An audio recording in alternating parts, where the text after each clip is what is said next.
Well, good morning. Grace and peace to you. That was a prayer of Paul quite often for all of us and for those to whom he wrote. This morning, for a few moments, we'd like to look at something that Job is trying to deal with there, and that is the providence of God and just the intervention that he makes in our lives and in the lives of everybody here. Lots of different extremes on that. And so I want to turn to a passage in Jeremiah, the 18th chapter, and read the first 5 verses for the context for that subject.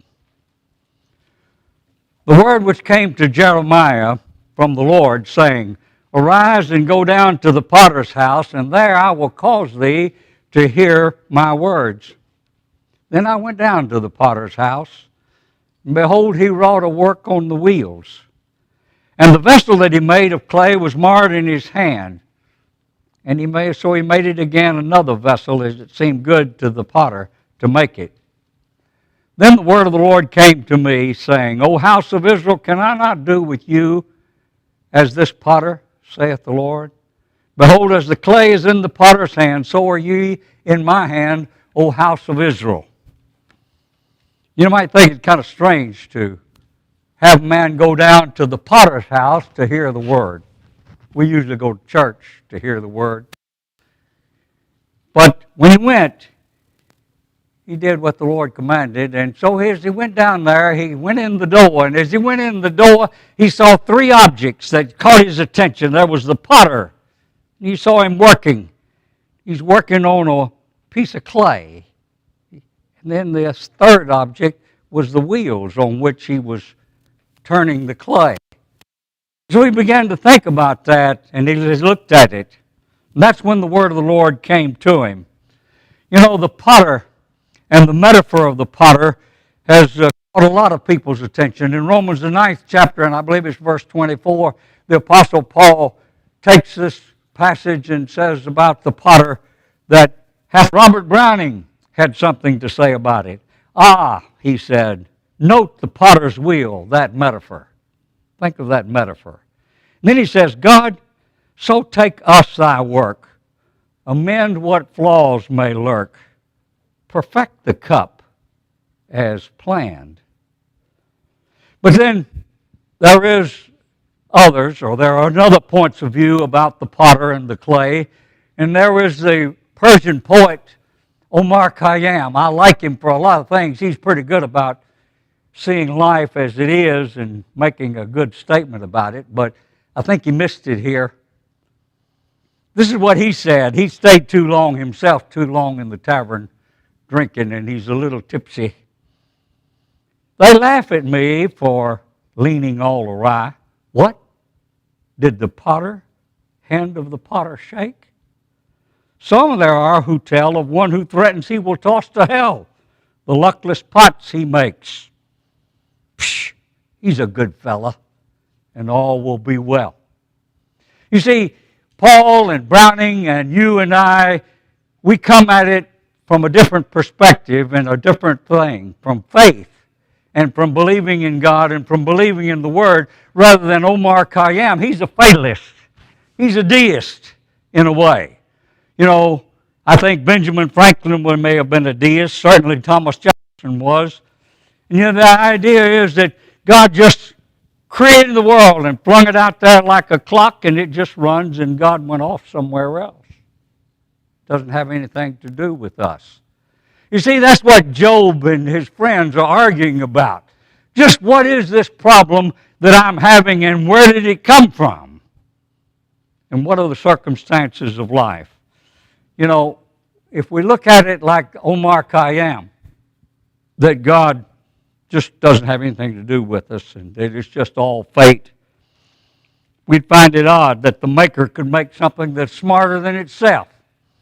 Now, I know we think artificial intelligence has come and it is smarter, and I know I tell myself sometimes that phone and that computer is just a little smarter than I am, but then I can always take the phone and unplug it.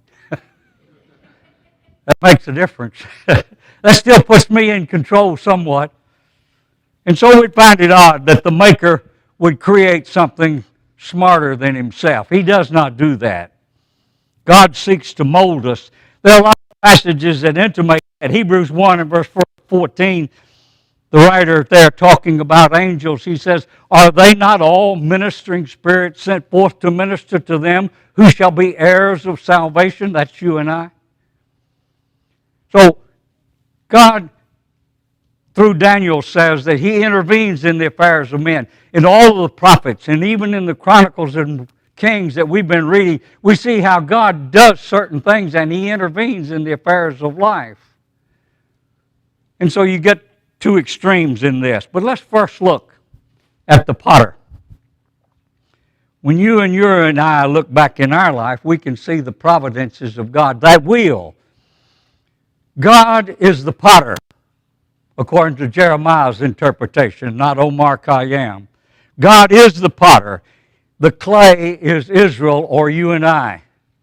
And the wheel on which he works are the providences and processes by which God intervenes in the affairs of mankind, directs them, and tries to mold them and make them into something that he has planned.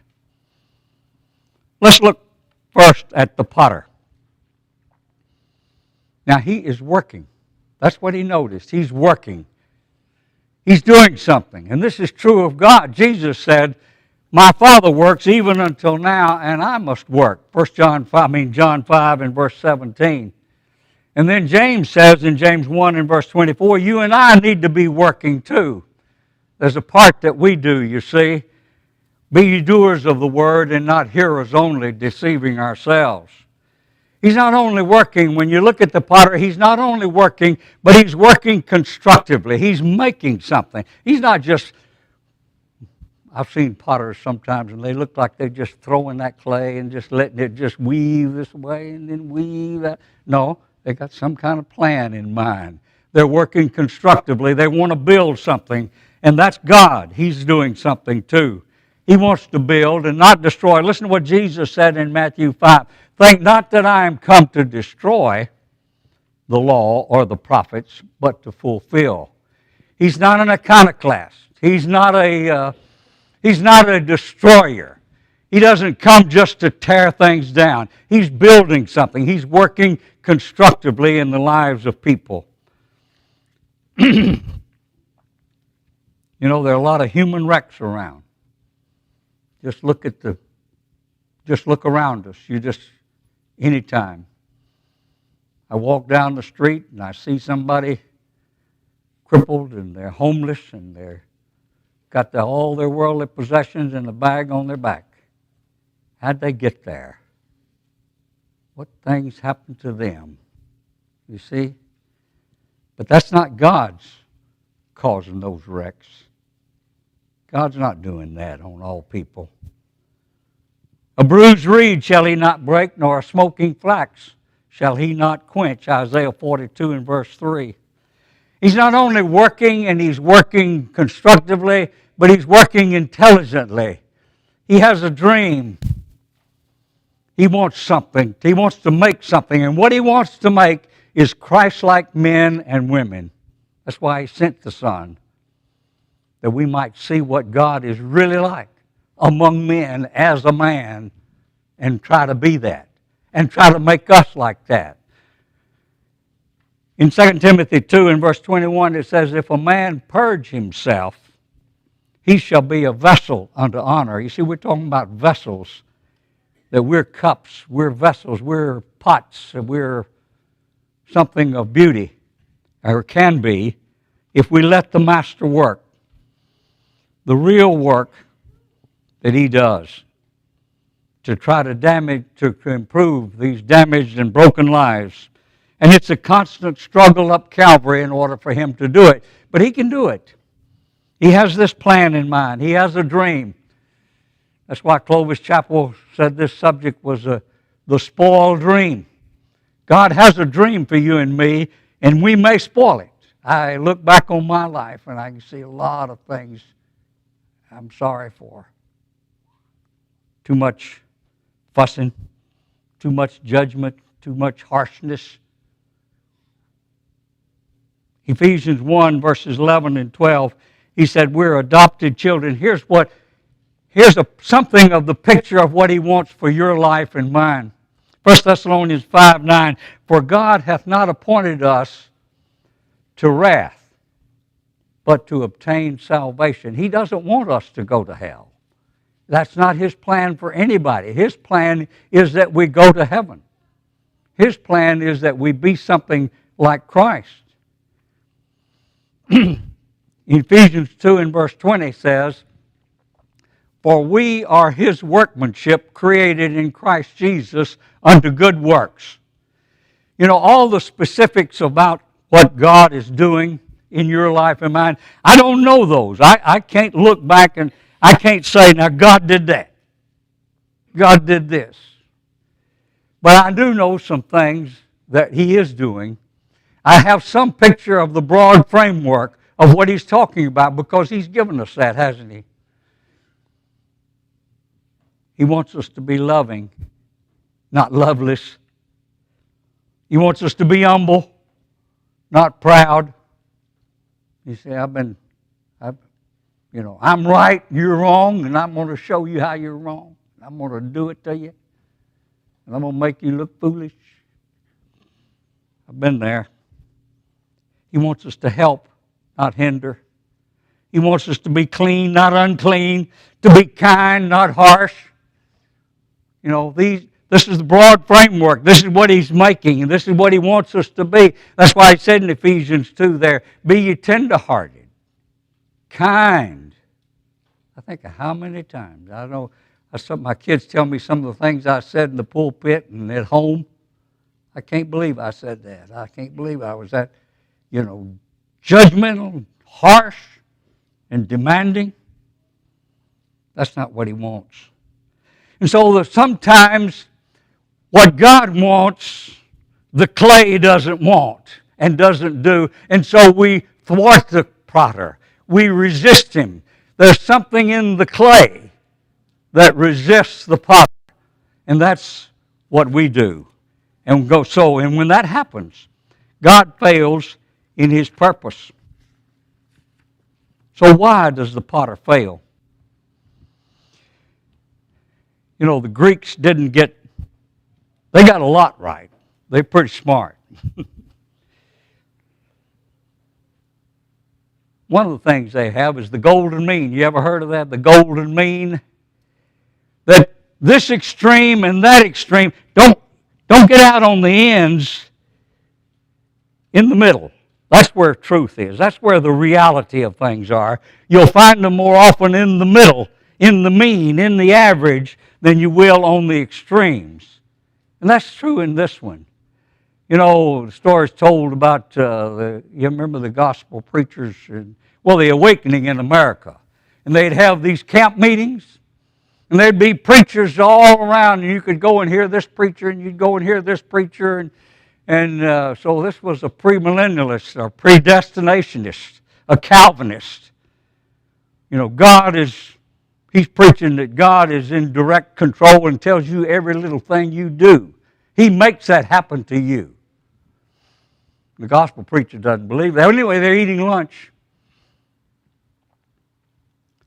So the Calvinist takes this piece of chicken. He says, God hath before ordained, before the world began, that I would eat this piece of chicken. About that time, that other gospel preacher grabbed that chicken and ate it himself.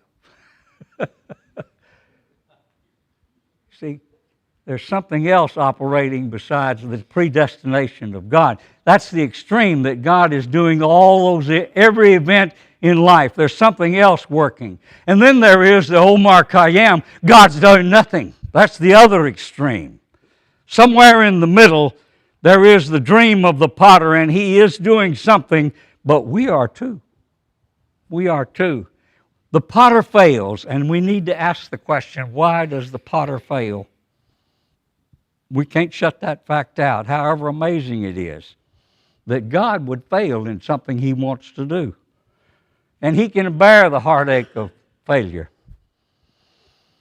It seems, like the poet says, as if some lesser God had made the world, but had not the force to shape it as he would. And we don't think that's possible, do we?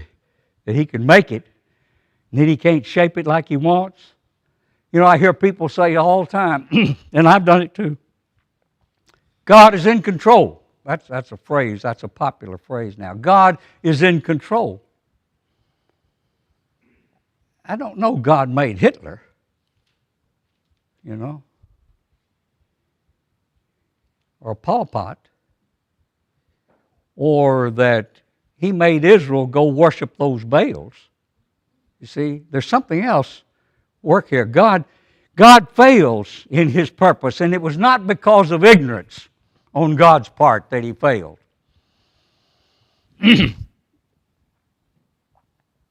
When he looked at Simon, you know the word Simon, the name Simon is means to speak, to be heard. That was kind of a self-fulfilling prophecy for Simon, wasn't it? You know, Simon's mother may have named him Simon, and so he thought, well, hey, I got to be heard. Every time there's something came up, Simon was the first to speak and the first to say something. Just like at the table that night at the Passover, and he says, Lord, I won't do that. He's quick to talk. Now, Jesus, when he looked at Simon and saw him there off that boat at the Sea of Galilee, he said, you know, I think this man is he's not a speaker that everybody wants to hear. That's not where his strength is. I'm going to name you Cephas. You'll be a stone. You'll be strong. You'll be firm. And he was. He was. See, God operates in our lives, and he fails, but not because of ignorance, not because he doesn't know us and to know our capabilities, not because of carelessness or indifference on his part. You and I, we're parents. There's so many things. Having reached 83, I can look back a long way. I see a lot of mistakes with the kids. Things I shouldn't have done or shouldn't have said. Careless, indifference, let things slide that I should have taken care of. We're neglectful, but that's not true with the Lord. The Lord, the everlasting God, the creator of the ends of the earth, he does not faint, nor is he weary. He doesn't neglect it. He doesn't fail because he is indifferent or careless. God is always doing his best. None of the ransomed ever knew how deep were the waters crossed, nor how dark was the night that the Lord passed through ere he found the sheep that was lost. You see, the Lord is constantly working. You and I don't know it, but he's doing all he can, but he fails. And we repeat, why does he fail? Because there's something in the clay that resists the potter. And it says, and the clay was marred in the hand of the potter. It's because of the resistance of the clay. He knows the clay. He knows the capabilities. But we sometimes... Look at Genesis 6 verse 3. Well, I did that. The Lord didn't cause that. I have to say I did. Therein lies the problem, isn't it? The Lord said, my spirit will always strive with man. You see, God is trying to do something and we're resisting him. We don't want to do it. We want to do it our way. We don't, we're right. Everybody else is wrong. Acts 7, verse 59. You stiff-necked and uncircumcised in heart and ears, you do always resist the Holy Spirit. Even as your people did, so do ye. There's a difference in the method. The difference between the clay and you and I. We have a will. We can say, he said, you stiff-necked and uncircumcised in ears, you do always resist him. God is working. God is trying to shape us. God is calling us. We resist him. We say no. And with those results, well, The clay is marred. You know, when God chose Saul, He said, go down to that man. As Saul is the one. They couldn't find him. And big, tall man, they couldn't find him. He's hidden over there. He's humble. He's not proud. But he didn't go that way. When he met up against David, he did something different entirely, and he went against the will of the Lord. Shavinder, he didn't go to God. You see, he was resisting him. Or Judas, the disciple, God had hope for him. Jesus did. But why does the potter fail? What does the potter do when he fails? Does he throw it away? Now that's the amazing thing, Jeremiah. He doesn't throw the clay away. He doesn't just take it and throw it off the wheel. It says he made him another vessel as it seemed good to him. He's with it. You know, the gospel is the story of the second chance, isn't it? If you don't hear the gospel the first time, maybe you'll hear it again later. You'll have another opportunity. Maybe you will.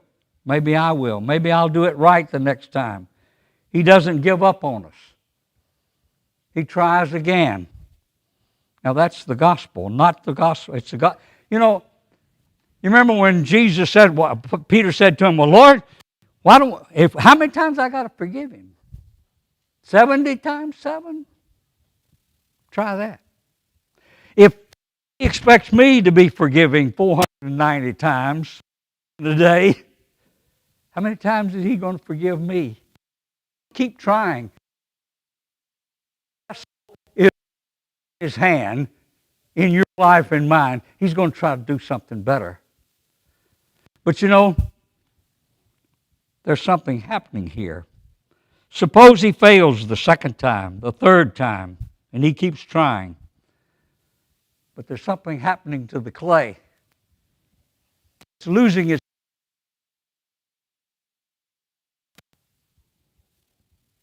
It's becoming difficult, and he cannot go on endlessly. And so,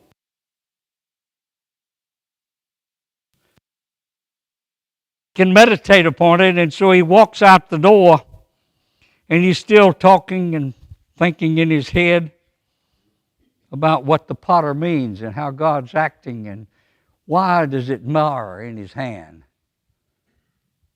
And, you know, have you ever been on a road and made it just fine and you didn't even remember doing it? That ever happen? It happens to me all the time. And so Jeremiah's walking out there and he's walking through the field of the potter and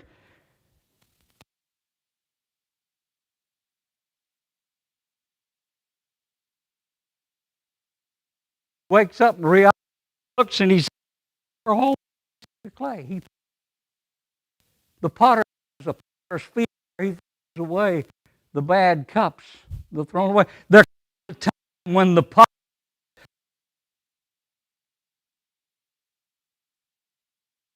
put away. And when is that? You know, it came with Israel, didn't it? Luke 13, I believe it is, in verse 34. He says, O Jerusalem, Jerusalem, that stonest the prophets and killest those that are sent unto thee, how often would I have gathered you unto me as a hen gather her brood under her wings? But you did not. See, they resisted. They resisted. They resisted when Jesus came. And so what did he do? He sent the Roman army in AD 70 and he wiped out Jewry. There's no more priests. The Jews can't practice the law at all because they have no priests. They have no lineage. They can't prove anything except that they're a Jew. But they can't prove the priesthood. They can't exact it. They don't have the altar. They don't have the altar of burnt offerings. They don't have these things. What's happened? God took that away. There came a time when he says, I'm through with Israel as my people. There is a people of Israel Galatians 6 says they are the Israel of God, verse 16. And that Israel of God is you and I. We're God's people. We're the Israel of God. The church, the followers of Christ now. So there comes a time, even with us, when He'll cast out the clay and the pot. When is that? It's when we have resisted Him for the last time.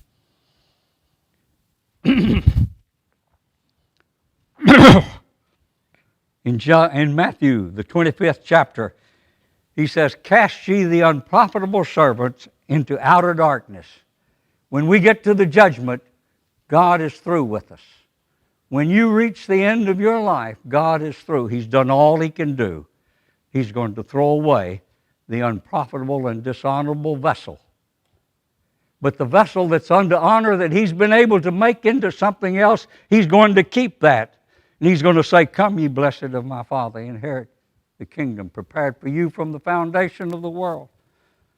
How do we avoid this tragedy of being cast out? Only one way: if we surrender. If we let Him be the potter and let us be the clay instead of resisting Him. If we can prove by our own experience what Paul said in Romans the 12th chapter and verse 2, "Be ye not conformed to this world, be ye by the renewing." That's the working of the potter on your life and mine. When He renews our life, when He leads us in a different way, if we listen to Him, and we prove, we show, and what is that good and acceptable and perfect will of God. If we keep searching for Him, if we keep listening to Him, if we keep talking with Him and walking with Him, then He will make us into Christ-like, will make us into vessels unto honor. And so we'd say, the poet, "Have your own way, Lord. I'm the potter, I am the clay. You are the potter, I am the clay."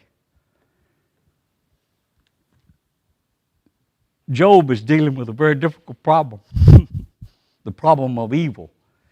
All of the things that happen in your life and mine, I don't understand all those specifics.